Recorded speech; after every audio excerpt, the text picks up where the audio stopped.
Oke, assalamualaikum warahmatullahi wabarakatuh. Sekarang kita kembali lagi untuk pelajaran humas dan keprotokolan. Pada minggu kemarin kita sudah mencoba untuk menyaksikan atau mendengarkan penjelasan dari Ibu ya. Ibu sudah menjelaskan terkait dengan komunikasi efektif kehumasan. Namun karena keterbatasan waktu kita masih ada sisa 4 slide lagi ya. Oke, untuk mengulas sedikit supaya kalian kembali mengingat tentang materi ini. Jadi kita membahas tentang ruang lingkup kemarin, ada jenis komunikasinya, hambatan sama media komunikasinya ya. Nah, ruang lingkupnya sendiri ada tujuan, fungsi dan unsur ya. Nah, bisa kalian lihat di sini untuk pengertiannya. Jadi komunikasi itu adalah proses penyampaian informasi ya. Nah, kemudian tujuannya adalah untuk mengubah sikap seseorang, mengubah perilakunya, mengubah pendapatnya, sama mengubah tatanan sosial seseorang ya, itu tujuannya. Kemudian menurut Cangara, sedangkan yang tadi kan menurut Onong ya. Nah, menurut Cangara tujuan komunikasi itu supaya mudah dimengerti sama lawan bicara, kemudian kita bisa memahami orang yang sedang kita ajak berbicara, kemudian supaya gagasan kita bisa diterima nih sama lawan bicara kita, dan mendorong orang lain supaya mau melakukan apa yang kita inginkan ya. Kemudian fungsinya ada 4, itu untuk menginformasikan, memberikan suatu informasi, kemudian untuk mendidik atau menyampaikan ilmu, kemudian ada menghibur dan memengaruhi. Nah, memengaruhi ini untuk sesuai sama tujuan tadi, untuk mengubah tingkah lakunya gitu ya.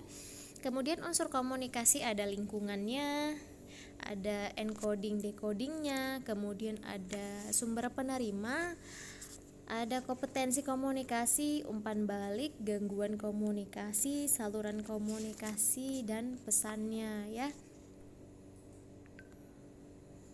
Untuk lingkungan komunikasi kemarin kita bahas ada 3, ada fisik, tempatnya, ada sosial psikologis yaitu pesannya, ada waktu yaitu waktunya ya, hitungan waktunya.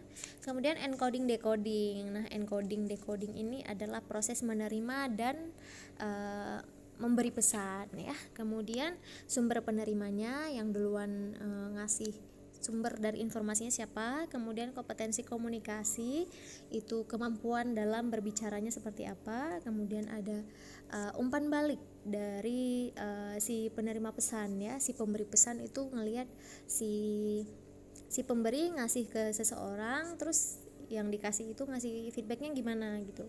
Kemudian ada gangguan komunikasi. Gangguan itu penghalang ya, penghalang yang bisa mendistorsi pesan. Mendistorsi itu maksudnya memutarbalikkan makna dari pesan itu, menimbulkan keambiguan gitu ya. Nah, kemudian ada saluran komunikasi. Saluran ini medianya, dan ada pesannya. Pesannya ini informasi apa sih yang ingin disampaikan. Jadi di antara semua unsur ini itu saling berkaitan ya. Kemudian ada jenis komunikasi. Jenis komunikasi itu dibedakan menjadi 9 jenis ya. Yang pertama cara penyampaiannya. Cara penyampaiannya itu bisa melalui lisan dan tulisan. Nah, kemudian berdasarkan perilaku, ada yang formal, informal, dan non formal. Kalau yang formal itu udah diatur, kalau yang informal itu benar-benar gak resmi, kayak kabar burung ya, gibah, desas-desus. Sedangkan kalau yang non formal itu dia nggak diatur tapi berkaitan dengan si pekerjaan.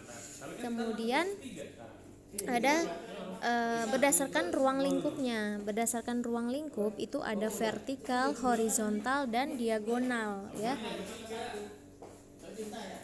Nah, untuk yang komunikasi untuk ruang lingkupnya itu ada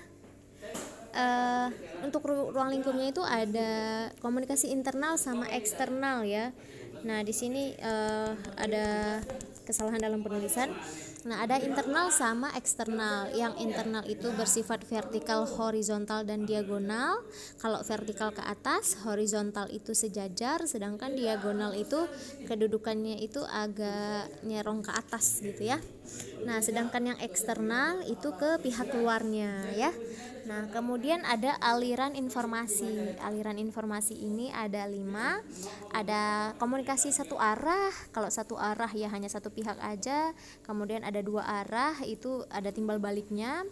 Komunikasi ke atas itu dari bawahan ke atasan, sedangkan komunikasi ke bawah itu komunikasi dari bawahan ke atasan.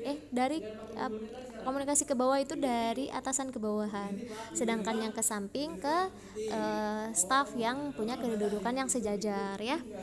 Kemudian ada berdasarkan peranan. Nah, berdasarkan peranan ini ada antara individu dengan individu, ada yang dengan lingkungan, individu dengan lingkungan, kemudian ada individu dengan 2 kelompok. Nah, kalau misalnya dengan individu dengan 2 kelompok itu perannya sebagai perantara ya. Sedangkan kalau antara individu dengan lingkungan itu perannya sebagai dia punya pengadaan hubungan ya. Kemudian untuk antara individu itu untuk mempengaruhi ya, perannya untuk mempengaruhi. Kemudian ada berdasarkan jaringan kerja. Jaringan kerja ini istilahnya polanya, pola kedudukannya. Jadi siapa yang bertanggung jawab di antara suatu kelompok komunikasi itu. Yang pertama itu ada komunikasi jaringan kerja rantai. Jadi dia kayak rantai. Jadi ada hierarkinya. Hierarki siapa yang paling berkuasa di atasnya, siapa yang di bawah. Jadi ada rantainya. Sedangkan yang kedua itu ada jaringan kerja lingkaran. Nah, yang lingkaran ini dia kayak rapat gitu, fokus group discussion ya. Jadi dia kalau rapat kan lingkaran nih. Nah, jadi kedudukannya sama semua, punya hak yang sama untuk mengutarakan pendapatnya. Kemudian ada jaringan bintang. Nah, kalau yang bintang ini satu orang yang di tengah itu yang mengakomodir sebagai pimpinannya, terus yang lainnya sebagai bawahan. Nah, yang di bawahnya itu nggak bisa saling interact ya. Mereka cuma bisa komunikasi ke atas atau ke bawah, tapi nggak bisa ke horizontalnya, nggak bisa ke sesama gitu. Nah, ada plus minusnya memang di antara jaringan kerja ini ya. Kemudian ada berdasarkan gaya. Nah, untuk gaya itu ada 6 gaya ya. Oke, kita lihat di sini. Nah, ini ya yang tadi lisan dan tulisan, formal, informal, non formal, kemudian ada internal sama eksternal. Eksternalnya kalian bisa lihat di sini ada expose, ada konferensi pers, ada televisi dan radio ya. Kemudian ada yang satu arah, 2 arah. Nah, ini yang aliran informasinya. Sedangkan ini berdasarkan jaringan kerjanya yang tadi ya. Kemudian peranan individunya. Nah, ini berdasarkan gaya. Gayanya ada yang kontrol, ada yang equalitarian, ada structuring, dynamic, relinquishing, dan withdrawal. Nah, kalau controlling ini dia mengendalikan, mengatur gitu ya. Jadi gaya komunikasinya sedikit memaksa, sedangkan equalitarian itu sesuai dengan namanya, equal ya, sejajar. Jadi berlandaskan dengan kesamaan, kita sama-sama staff nih, kita sama-sama pekerja gitu. Jadi ini biasanya ada di rapat equalitarian ya. Jadi style ketika rapat yang dipakai itu equalitarian. Kemudian ada structuring. Structuring ini berdasarkan struktur. Ini biasanya di jaringan kerja rantai ya. Ada pemimpinnya, pemerintahan. Maksudnya ada strukturalnya gitu.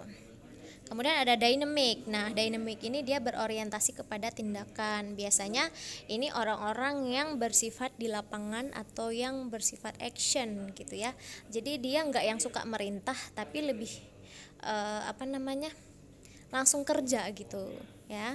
Sedangkan relinquishing ini dia lebih kepada bersedia nih menerima saran, pendapat, gagasan. Jadi misalnya dia bekerja tapi dia aku ada kurang apa nih. Nah, ini bersifat relinquishing. Dia nggak suka merintah tapi dia suka dikasih pendapat, masukan, kritikan ya. Nah, kalau yang withdrawal ini benar-benar yang memutus komunikasi. Dia itu kalau misalnya orang ngajak berbicara, dia responnya seperti nggak mau melanjutkan komunikasi. Nah, ini kurang bagus untuk withdrawal ya. Kemudian ada hambatan komunikasi, hambatannya itu antar individu dan organisasi, ada interaksi verbal, sosiokultural, ada psikologis ya. Psikologis itu ada kepentingan dan prasangkanya. Misalnya kepentingannya itu untuk dirinya sendiri, jadi dia agak selektif nih menanggapi hal-hal yang nggak berkaitan dengan apa yang dia tuju gitu. Sedangkan untuk prasangka itu lebih kepada persepsi seseorang tentang suatu hal atau suatu kelompok gitu ya, stereotipnya gitu.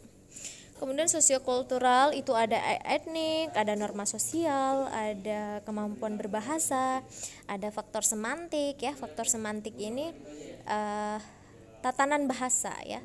Tatanan bahasanya bisa jadi bagi orang timur suatu kata itu bagus, tapi bagi orang barat itu itu hal yang nggak bagus gitu. Jadi tatanan bahasa ini juga erat kaitannya dengan etnik ya, etnik budaya. Nah, kemudian ada faktor pendidikan. Faktor pendidikan juga bisa menjadi hambatan. Kemudian ada faktor mekanis. Mekanis ini peralatan komunikasi kayak kita sekarang ya. Nah, kemudian ada hambatan interaksi verbal ya, ada polarisasi, kecenderungan melihat sesuatu itu dalam pengkategorian. Ini baik, itu buruk. Jadi kayak udah dikategori nih. Hampir mirip dengan prasangka, cuman prasangka itu kan lebih kepada stereotip. Kalau ini udah ada kecenderungan melihat dunia itu dalam bentuk lawan kata gitu. Nggak ada misalnya ini baik ini buruk, nggak ada yang di tengah gitu. Ini baik, kalau misalnya nggak baik berarti dia buruk kayak gitu. Kemudian ada orientasi intensional ya. Orientasi intensional ini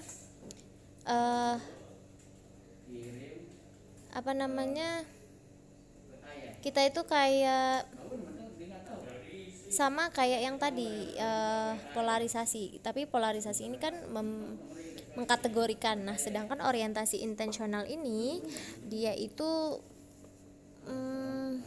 kita tuh bertindak seakan-akan seseorang itu punya labeling ya, melabeling seseorang gitu.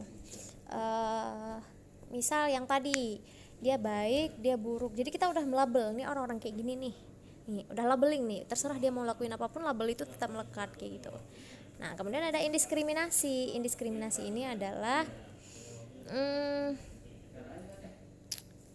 kita tuh nggak bisa melihat seseorang atau objek atau apapun itu punya keunikan tersendiri. Kita nggak bisa melihat itu ya. Jadi indiskriminasi itu adalah tidak bisa melihat hal itu. Jadi timbullah timbullah hambatan-hambatan dalam komunikasi ya. Jadi jangan sampai melabeling suatu kelompok, melihat suatu kelompok itu disamaratakan. Indiskriminasi ini terlalu menyamaratakan. Misalnya si A sama si B satu geng, terus kita menjadi melabeling dan melihat oh kelompok dia jelek kayak gitu. Indiskriminasi itu jadi kayak disamaratain gitu, antara si A sama si B itu jelek, padahal kita perlu melihat seseorang itu kan berdasarkan individualnya gitu. Kemudian ada hambatan yang antara individu dan organisasi ya. Ini ada banyak hal, kemarin sudah Ibu jelaskan. Kemudian kalau misalnya kalian masih belum paham, kalian boleh drop off komen ya. Kemudian upaya mengatasi hambatan ya. Upaya mengatasi hambatan itu kita dalam menyampaikan suatu informasi itu harus lengkap, singkat, penuh pertimbangan, konkret, ada kejelasan, kesopanan dan ketelitian. Jadi ketika persyaratan ini lengkap yang ke-7 ini, nah kita sudah berusaha mengatasi hambatan dari si komunikasi gitu ya. Nah, kemudian teknik komunikasi yang efektif itu seperti apa? Yang pertama itu komunikasi informatif ya. Jadi menyampaikan informasi itu yang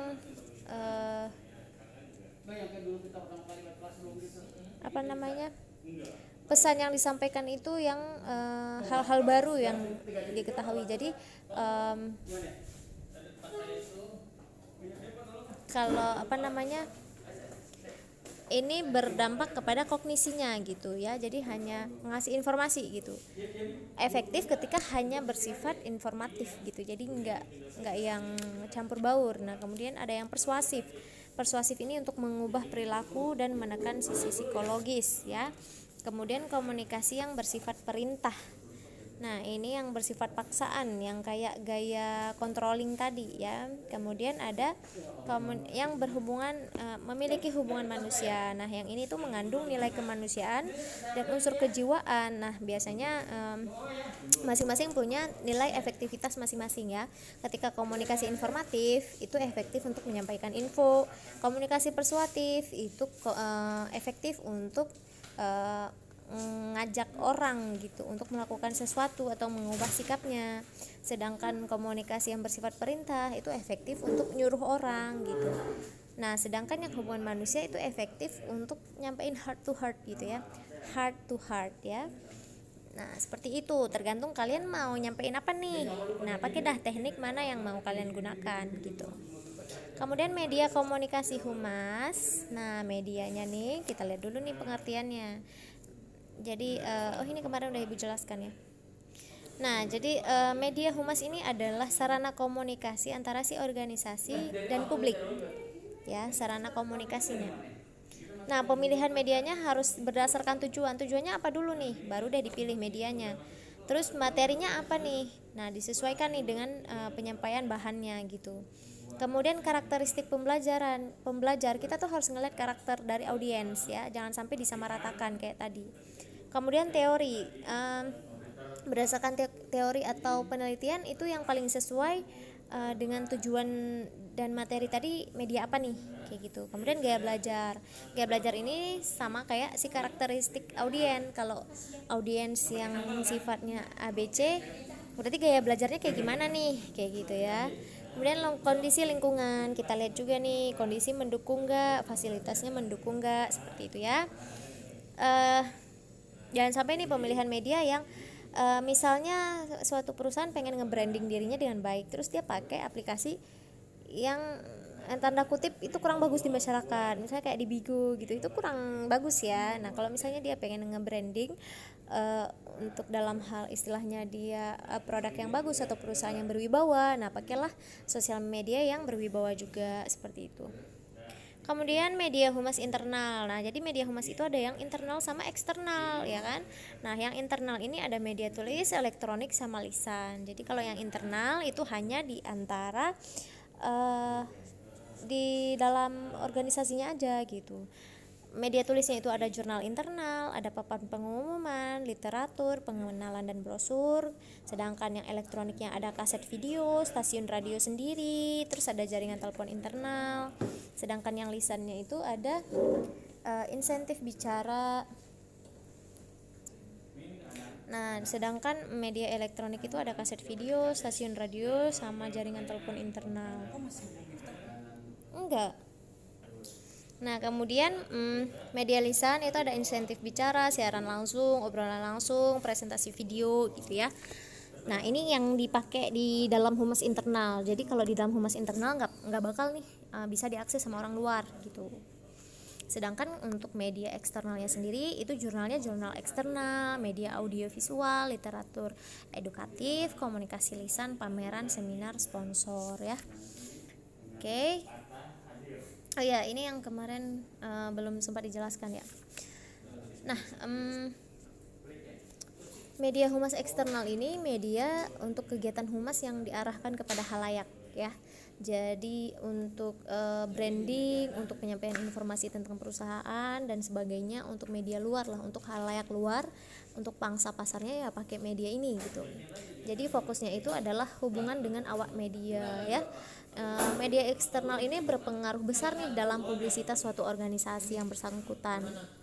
Nah, jadi yang pertama itu kita lihat nih jurnalnya ya. Jadi jurnal eksternal ini bukan semata-mata bentuk terbitan tentang suatu perusahaan ya, tapi juga sebagai media informasi untuk pihak luar perusahaan. Jadi misalnya ada inovasi apa nih, ada istilahnya ada hal-hal apa nih yang baru, nah itu ada di jurnal eksternal. Jadi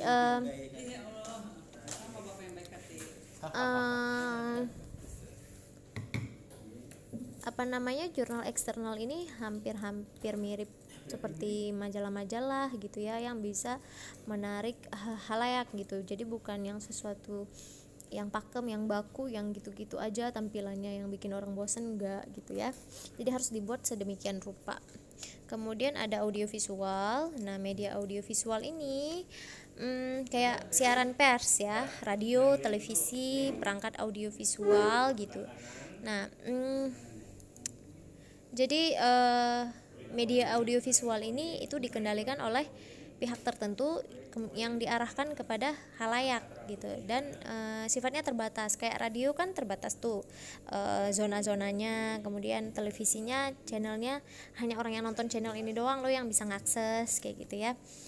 Nah, kemudian ada literatur edukatif. Nah, jadi literatur edukatif ini beda sama literatur penjualan ya. Jadi literatur edukatif ini bahan cetakan yang dibuat untuk ngejelasin atau ngedorong kita buat pakai produk itu gitu.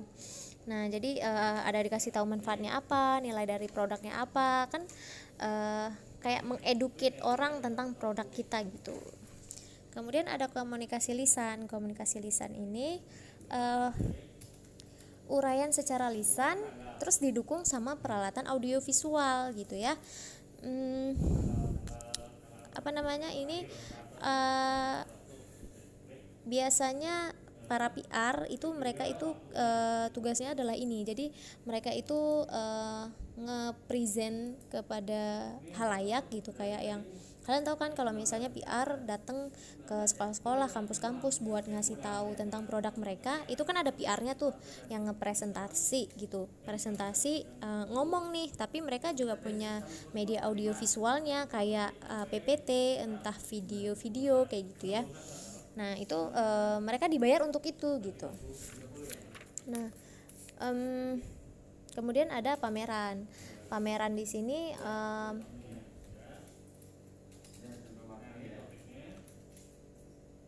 pameran di sini untuk memamerkan barang-barangnya ya. Jadi halayak tuh bebas buat ngejangkau barang-barang yang atau produk yang dipunya sama si perusahaan. Jadi kayak iklan secara langsung gitu loh. Jadi barang-barangnya ditata, dikasih lihat, terus nanti dijelasin nih sama si salesnya gitu ya, sama si yang ahli tentang produk itu. Nah, jadi itu malah lebih meyakinkan si customer tentang produknya kalau misalnya langsung kayak gitu. Jadi menjangkau secara face to face gitu ya. Nah, kemudian ada seminar. Nah, seminar ini yang kayak tadi Ibu kasih tahu itu ada media di situ.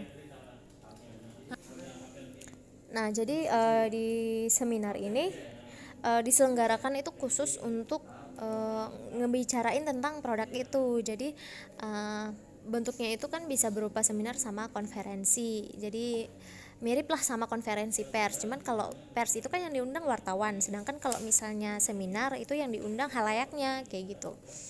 Kadang kan ada tuh kayak produk Wardah atau Indosat Uridu, mereka bikin seminar yang menggait milenial, yang istilahnya materi yang dibawain tuh enak, gampang, tapi nanti diselipin produksi Indosat Uridu gitu.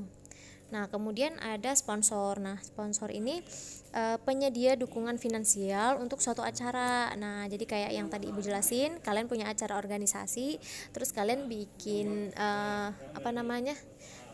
bikin proposal buat nge-guide sponsor supaya kalian tuh ada yang danain kayak gitu ya. Nah, jadi itu adalah bentuk-bentuk dari media humas eksternal. Jadi kalau misalnya kalian ada suatu acara, kalian lihat tuh sponsornya siapa aja. Nah, itu mereka lagi nge-branding produk mereka kayak gitu. Oke. Kemudian untuk rangkumannya kalian bisa baca di PPT yang udah Ibu share. Cukup sekian untuk penjelasan Ibu kali ini. Ada yang mau ditanyakan silakan drop off di komen, kalian tanya lebih lanjut lagi. Kalau nggak ada yang mau disampaikan ya Ibu share lewat Classroom untuk nextnya ya. Oke, terima kasih.